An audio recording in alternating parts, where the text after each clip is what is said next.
বলুন কি করতে পারি? চন্দনবাবুর কেসটা ঠিক কি হলো? না মানে আমরা তো এসে এফআইআর করে গেছিলাম, বিপাশাদি নিজে এসেছিল এফআইআর করতে, তারপরেও কেন আপনারা কোনো স্টেপ নিলেন না? আপনি কি আমাকে থ্রেট করতে এসেছেন নাকি? দেখুন, আপনি যদি থ্রেট মনে করেন তাহলে থ্রেট, আমাদের তো কিছু করার নেই। আপনি কেন বলুন তো আপনার কোনো কাজ করছেন না? যেই কাজগুলো ডিউ আছে সেগুলো করার কেন প্রয়োজন মনে করছেন না? আপনি বুঝতে পারছেন একজন মহিলাকে দেখে তার কি অবস্থা? সে নির্যাতিত হচ্ছে, তারপরেও আপনারা কিছু করছেন না। দেখুন, কেউ যদি পার্সোনাল রিলেশন করে রাখে কারোর সাথে তাহলে তো আমাদের কিছু করার নেই। এটা পুরোপুরি ওদের ফ্যামিলি ম্যাটার। ফ্যামিলি ম্যাটার তো বুঝতে পারলাম, সেখানে নয় আপনি কিছু করতে পারবেন না, কিন্তু যে মেয়েটির ওপর দিনের পর দিন ডোমেস্টিক ভায়োলেন্স হচ্ছে তার জন্য তো কিছু একটা করতে পারেন, একটা তো স্টেপ নিতে পারেন। সেটাই বা নিচ্ছেন না কেন?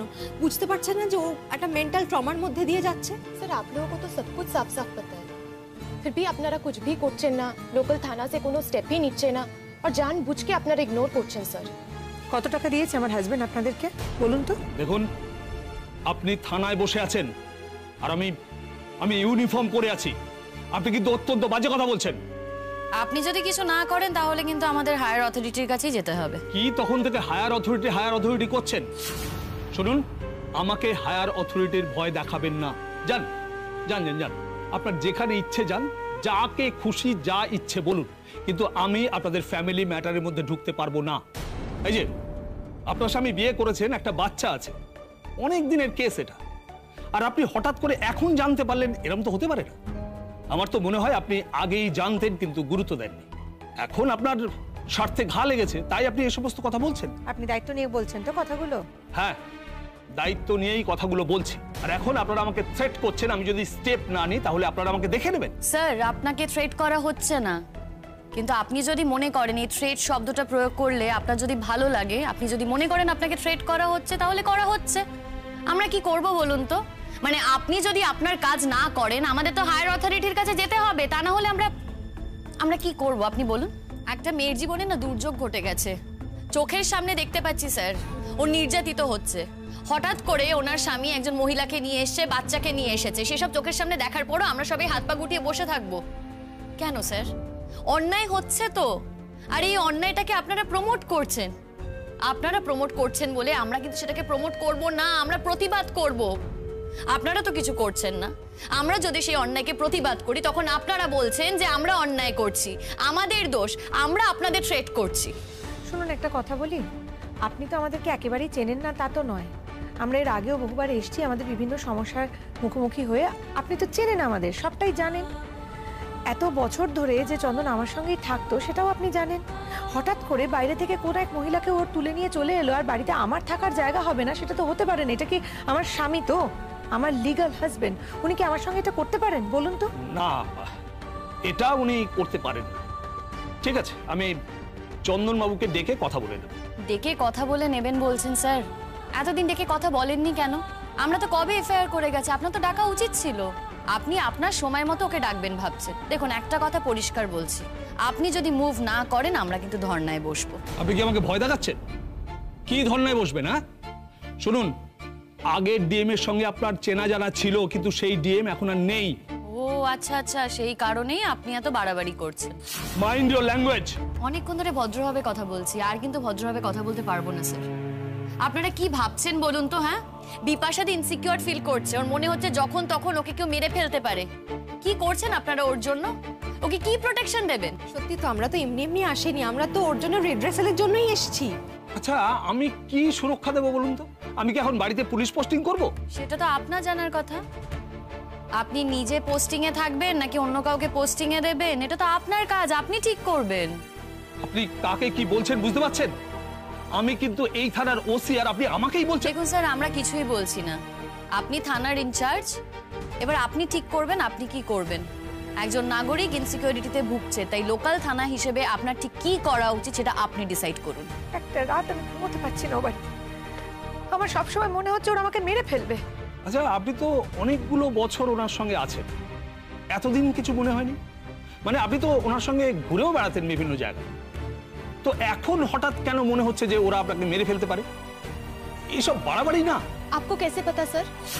नहीं मतलब যার সাথে ইনসিডেন্টটা হয়েছে ও তো নিজে কমপ্লেন করছে, আর একটা আদমি ইতনা দিন ওর সাথে থাকলো, अब अचानक और दूसरी बीवी और बच्चा को लेकर এসে গেল।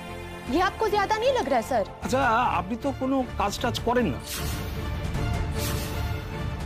তো তার জন্য কি আছে? তার জন্য অত্যাচার করা যায়। না না, আমি আপনাদের ভালোর জন্যই বলছি। আপনারা বরং বিষয়টা মিউচুয়ালি মিটিয়ে নিন। দেখুন, এফআইআর করেছেন, এরপরে ধরা টরা পড়ে গেলে উনি কি আর আপনার প্রাপ্যটা আপনাকে দিতে চাইবে? না, কেন দিতে চাইবেন না সেটাই তো আমার প্রশ্ন। কেন দিতে চাইবেন না? আমাদের তো এখনো লিগালি বিয়েটা রয়েছে। ও চাইবে কি চাইবে না সেটা বড় কথা নয়। আইন অনুযায়ী ওর আমাকে যেটা দেওয়া উচিত, যেটা আমার প্রাপ্য, সেটা তো ওকে দিতেই হবে। একটা কোথা থেকে কোন মহিলাকে তুলে এনে ও নিজের স্ত্রী পরিচয় দিয়ে বাড়িতে রেখে দিয়েছে, তার মানে তো এই নয় যে আমার আইনগতভাবে যে অধিকারগুলো আমার প্রাপ্য সেখান থেকে আমি বঞ্চিত হব। এটা তো ওর বা আপনার কথা নয়, এটা তো আইনের কথা। এটা কি যে কোনো মূল্যে পরিবর্তন হতে পারে? দেশে তো একটা আইন কানুন বলে ব্যাপার আছে। সবাই কি আপনার মতো কথা বলবে নাকি? আপনি কিন্তু তখন থেকে আমাকে যা নয় তাই বলে যাচ্ছেন। আপনিও তো সম্মান করছেন না স্যার, আপনিও তো অসম্মানজনক কথা বলে যাচ্ছেন তখন থেকে। কি বলছেন আপনি এই বিষয়টা মেনে নিতে? এই বিষয়টা আপনি ওকে মেনে নিতে বলছেন কেন? না ও চাকরি করে না, তাহলে ভরণ পোষণের দায়িত্ব কেন নিয়েছিল বলুন? দেখুন, আমার এখন অনেক জরুরি কাজ আছে। আপনারা এসছেন, আপনাদের কথা শুনলাম, দেখছি আমি কি করতে পারি। দেখুন, এটাও তো আপনার কাজের মধ্যে পড়ে। আপনাকে আমরা সুযোগ দিলাম, কিন্তু আপনি সেই সুযোগটা অ্যাভেল করতে পারলেন না। তাই আমাদেরও না কিছু করার নেই, আপনার হায়ার অথরিটিকে আমাদেরও ফোন করতে হবে। করুন না, করুন। আচ্ছা, তখন থেকে কি আপনি আমাকে ভয় দেখাচ্ছেন? আপনি করে নিন, কাকে ফোন করার আছে, কি করার আছে করে নিন, করে নিন। আন্দাজ করেছিলাম জানেন তো স্যার, যে এখানে এসে কোনো কাজ হবে না এবং আপনার কাছ থেকেও নম্বরটা পাবো না, সেই কারণেই বাইরে থেকে নম্বরটা জোগাড় করে এনেছি। আপনার ভরসায় আসিনি।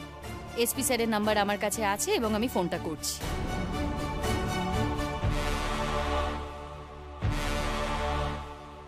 আপনি এসপি স্যারকে ফোন করছেন? ওরে বাপরে! আর আমি একেবারে ভয়ে টেবিলের তলায় গুটিয়ে পড়বো? হ্যাঁ, আপনি টেবিলের তলায় গুটিয়ে পড়বেন না কি করবেন সেটা আপনার ব্যাপার, কিন্তু আমাদের যে কাজটা করার কথা সেটাই করছি। উনি আমাদের জন্য কিছু করবেন না রে, ছাড় না, বাদ দে না। উনি তো করা বা না করার কেউ নন। উনি একটা পজিশন হোল্ড করেন, সেই জন্যই ওনার কাছে আমরা এসেছি। উনি আমাদের সাহায্য করতে বাধ্য। ওনার জায়গায় যে থাকবে সেই করবে। ওনার একটা মিশনারি আছে, ওনার একটা হায়ার অথরিটি আছে, তারা যেটা বলবে সেটাই তো উনি করবেন, সেটাই তো ওনার কাজ। हाँ सर, आप तो आपका काम ठीक से করছেন না, উল্টা इस तरह से बात করছেন কি একটা মেয়ে অসম্মানিত হচ্ছে, ওর ব্যবস্থা করছেন আপনি। দাঁড়ান, আমি ফোনটা করছি।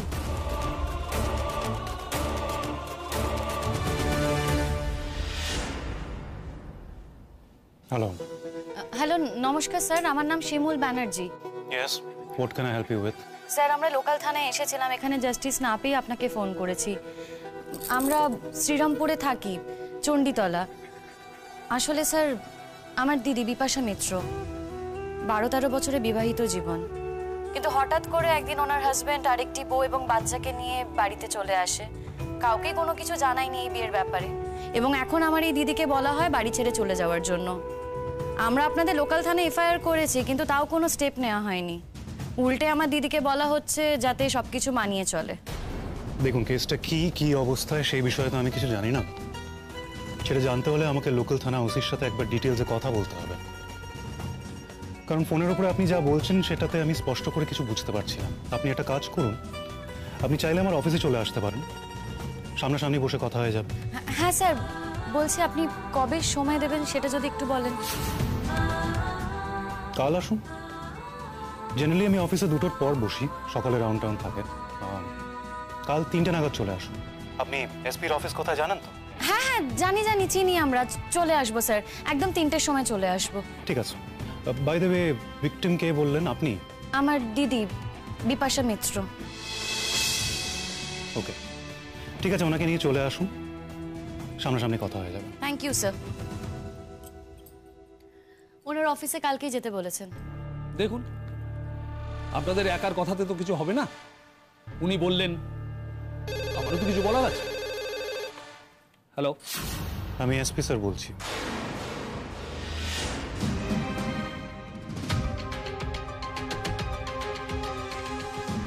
স্যার বলুন। কি কেসটা বলুন তো, কি হচ্ছে আপনার থানায়? এই বিপাশা মিত্র কেসটা কি?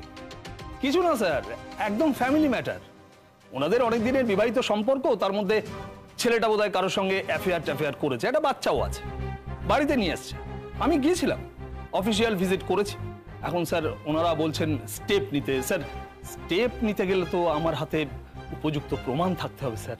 শুনুন, আপনার এগেনস্টে অলরেডি আমি অনেক রকম কমপ্লেন্ট পেয়েছি। একজন মহিলা আপনার দ্বারস্থ হয়েছে, তার কি বেনিফিট হতে পারে সেটা না দেখে আপনি তাকে মিসগাইড করছেন কেন? না না স্যার, মিসগাইড করিনি। আমি তো ওনাদের ভালোর জন্যই বলেছি স্যার। আমি বলেছি যে মিউচুয়ালি মিটিয়ে নিন ব্যাপারটা, না হলে ওনার স্বামী তো ওনার প্রাপ্যটা ওনাকে দেবে না। মানে আমি তো স্যার ওদের ভালোর কথা ভেবে। কালকে সকালে আপনি আমার অফিসে আসবেন এই কেসটা নিয়ে কথা বলতে।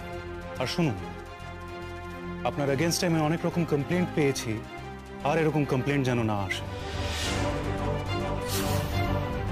আপনাকে আমি আগেও বলেছি, এখনো বলছি, this is year final warning. আপনার সম্পর্কে আর কোনো অভিযোগ যেন না শুনতে পাই। Good day.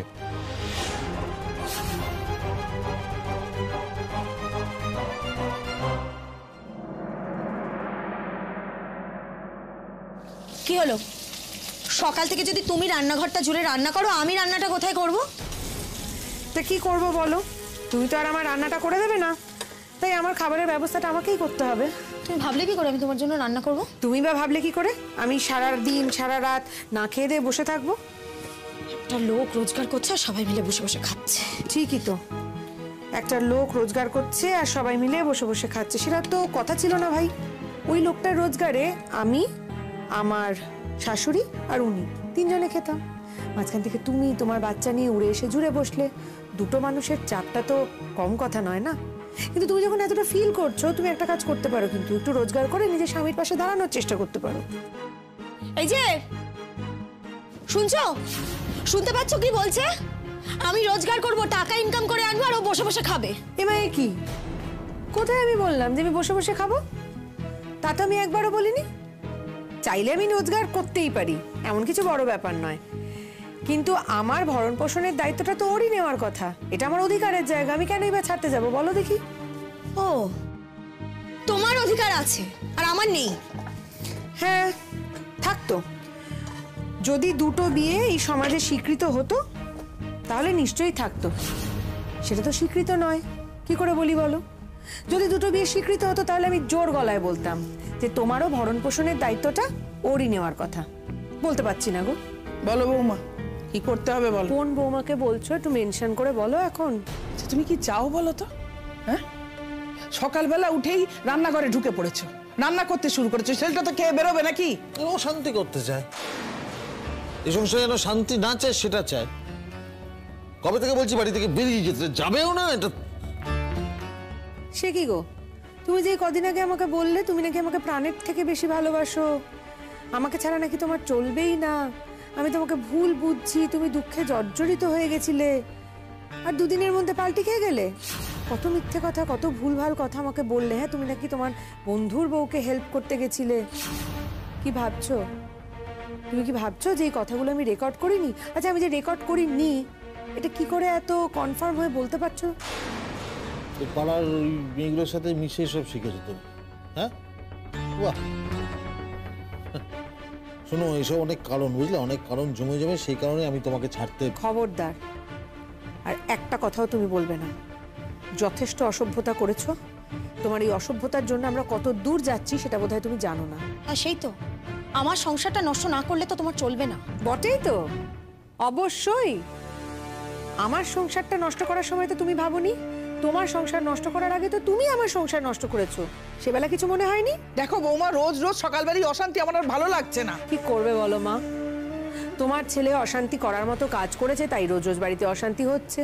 তোমার ছেলে বাড়ি বয়ে অশান্তি ডেকে এনেছে তাই অশান্তি হচ্ছে। তুমি একটা কাজ করো না, তুমি রাগ করে বরং মেয়ের বাড়ি চলে যাও। তা তো করছো না। রাগ তো তুমি করছো না, উল্টে তোমার ছেলেকে তুমি প্যাম্পার করে চলেছো। সেটা না খুব ভালো করে বুঝতেও পেরেছি গো মা, দেখতেও পাচ্ছি রোজ। একটা কথা মনে রেখো মা, অন্যায় যে করে এবং অন্যায় যে সহে দুজনে কিন্তু সমানভাবে অপরাধী। তোমার ছেলে তো বিরাট অন্যায় করেছে, তার বিচার হবে, তার শাস্তিও হবে, কিন্তু তুমিও সেই অন্যায়টা দিনের পর দিন সহ্য করেছো, করে চলেছো। তোমার কোনো বিচার হবে না, এটা ভাবলে কি করে? চন্দন, একটা কথা আমি তোমাকে পরিষ্কার করে বলে দিচ্ছি, এবার যদি তুমি আমার জন্য অন্য বাড়ি না জোগাড় করো তাহলে কিন্তু তোমার সাথে আমার অশান্তি হবে। আমি আর এই বাড়িতে থাকতে পারবো না। আর আমি কেন তোমার পুরনো বউয়ের সাথে থাকতে যাবো বলো তো? সহ্য কথা বলছো, আমার যদি টাকা থাকতো আমি কি এখানে থাকতাম? আমার টাকা কোথায় আমি নতুন বাড়ি নেবো?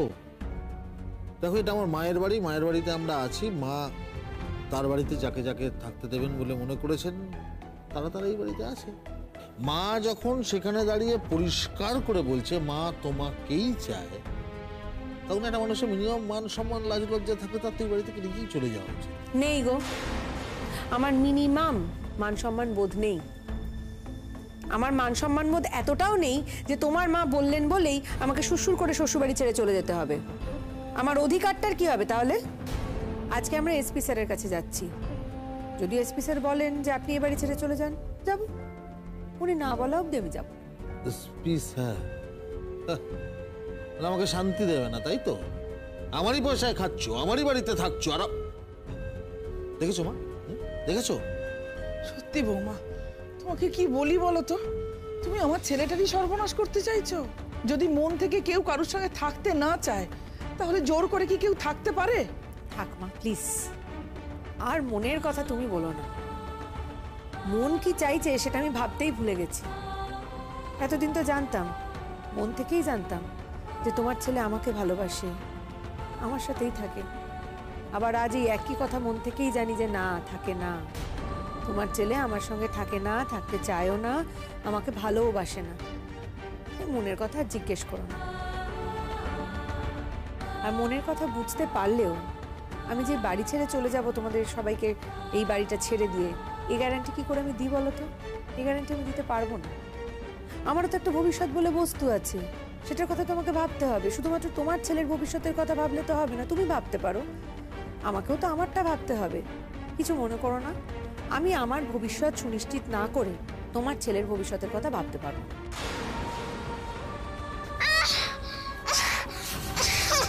কি হয়েছে? হ্যাঁ, কি হয়েছে? কি দেখি দেখি, এদিকে আয়, এদিকে আয়। আরে কি করেছিস?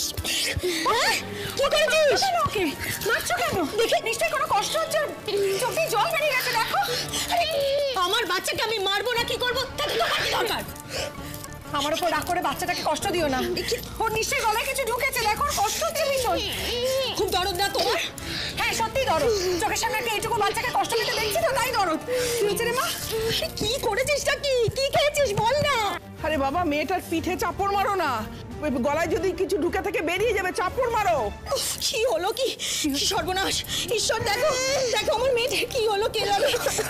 আমি তো এখানে অভিশাপ আছে, সব যাচ্ছে আমার মেয়েটার ওপর দিয়ে। দেখি ওরভাবে ঝাঁকিও না, ওকে ওরভাবে ঝাঁকিও না, ঝাঁকিও না। গলায় যদি কিছু ঢুকে থাকে ও ভিতরে চলে যাবে, আরো এরভাবে ঝাঁকিও না গো। এই তুমি চুপ করো, তুমি আমাদের ব্যাপারে একদম কথা বলতে আসবে না। মা দেখি কি হয়েছে? তুমি না আমার সঙ্গে গলা উঁচিয়ে কথা বলো না কিন্তু। তুমি চুপ করো। এই তোমরা দুজন ঝগড়াঝাটি করা বন্ধ করো তো। তোমার বয়ফ্রেন্ডকে বারণ করো ঝগড়াঝাটি করতে। বয়ফ্রেন্ড? হাজবেন্ড? আমি তো জানি বয়ফ্রেন্ড। যাকে এখন বাচ্চাটার কি হয়েছে আগে দেখি। কি রে মা, এদিকে আয়, এদিকে আয় তো, এদিকে আয়। দেখি তো গলায় কি আটকেছে, দেখি। হাঁকর হাঁকর হাঁকর হাঁকর। এই দেখি দেখি দেখি দেখি, বাচ্চাটা হয়তো হয়তো। এদিকে আয়, হ্যাঁ দেখি, হাঁকর হাঁকর হাঁকর হাঁকর। দেখি বাবা, হাঁকর একটু। মেয়েটা তো আমার নিঃশ্বাসই নিতে পারছে না। এই যে দেখো না, একটু দেখো না ও কি হলো। কি দেখবো, কি দেখবো আমি? তুমি এতক্ষণ কি করছিলে? ও কি নিয়ে খেলছে না খেলছে তুমি দেখবে না? তুমি আমাকে শাসন করছো? হ্যাঁ, আর তোমার পুরনো বউ সকাল থেকে অশান্তি করছে, রান্নাঘরে কাজ করতে দিচ্ছে না। আমি কি করবো? বাচ্চাকে দেখবো কি করে? সব শেষ করে দেবে, সব শেষ করে দেবে। মিটিং ছিল জরুরি, সেটাও এর জন্য যেতে পারবো না। এদিকে এসো তো একটু। হাঁ করো দেখি, একটু বড় করে হাঁ করো। হাঁ করো, হাঁ করো। ও বাবা রে, ওর গলায় কিছু একটা ঢুকে রয়েছে, মুখে হাত দিয়ে বার করো। কই দেখি। আরে কি করবো, আঙুলি তো দিতে দিচ্ছে না মুখে। ছাড়ো ছাড়ো, হাঁ করো। বড় বড় বড়, আ আ আ বড় করে, বড় করে। একটু একটু একটু।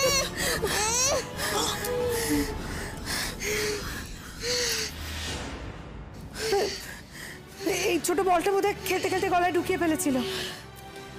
তুমি একটু যাও তো, চোখে মুখে একটু জল দিয়ে দিতে বলো তোমার মাকে। তুমি খুব ভালো। আমাকে আর ভালো বলো না। আমি পারলাম তো, কি হয়েছে? আমাকে ভালো বলো না। এত লোকের সামনে আমাকে ভালো বলছো, দেখছো তো সবাই আমাকে কত খারাপ বলছে। তুমি বরং যাও, তুমি একটুখানি মুখে কুলকুচি করে এসো তো জল নিয়ে। বলটা নোংরা মুখে দিয়েছিল, মুখটা একটু ধুইয়ে দাও। আর কখনো এরকম করো না, বুঝলে? খেলতে খেলতে কখনো কোনো কিছু মুখে দিয়ে দেবে না। দেখলে তো তোমার গলায় আটকে গিয়ে কি কষ্টটাই না তুমি পেলে। মা, কষ্ট হচ্ছে না? তুমি তো সকাল থেকে উঠে ঝগড়াই করছিলে, আমার যখন এত কষ্ট হচ্ছে তুমি তো দেখোই নি। হে ঈশ্বর, তুমি রক্ষা করেছো, ঈশ্বর রক্ষা করেছো। একদমই, এটা বড় ঘটনা ঘটতে পারতো। কখনো কখনো না মা, ঈশ্বর নয়, মানুষকেই কোনো কোনো পরিস্থিতি সামাল দিতে হয়। এত ছোটখাটো ব্যাপারে ঈশ্বর মাথা গলাতে আসেন না। আর ওকে আজকে গলা থেকে বলটা বের করে বাঁচালাম আমি, কোনো ঈশ্বর নয়। আমাকে ক্রেডিট দিতে এখনো তোমার এতটা অসুবিধা? না, ক্রেডিট যদিও আমি চাইছিও না, একবারের জন্যেও না। শুধু বললাম সব পরিস্থিতিতেই ঈশ্বর রক্ষা করেন না। আর এই যে শোনো, তোমাকে বলি, নিজের বাচ্চার প্রতি না একটু খেয়াল রেখো, একটু সামলে রেখো, আগলে রেখো। বাচ্চার এরকম হলে কিভাবে বাচ্চাকে উদ্ধার করতে হবে সেটা ওরকম হাউ হাউ করে চিৎকার করলে হয় না, বোঝা যায় না, সেটা একটু মাথায় রাখতে হয়। আমার বাচ্চাটার গলা থেকে বলটা বার করেছে বলে এত ক্রেডিট নেওয়ার কিচ্ছু হয়নি। তোমার মনে হচ্ছে, তোমার মনে হচ্ছে আমি ক্রেডিট নিচ্ছি?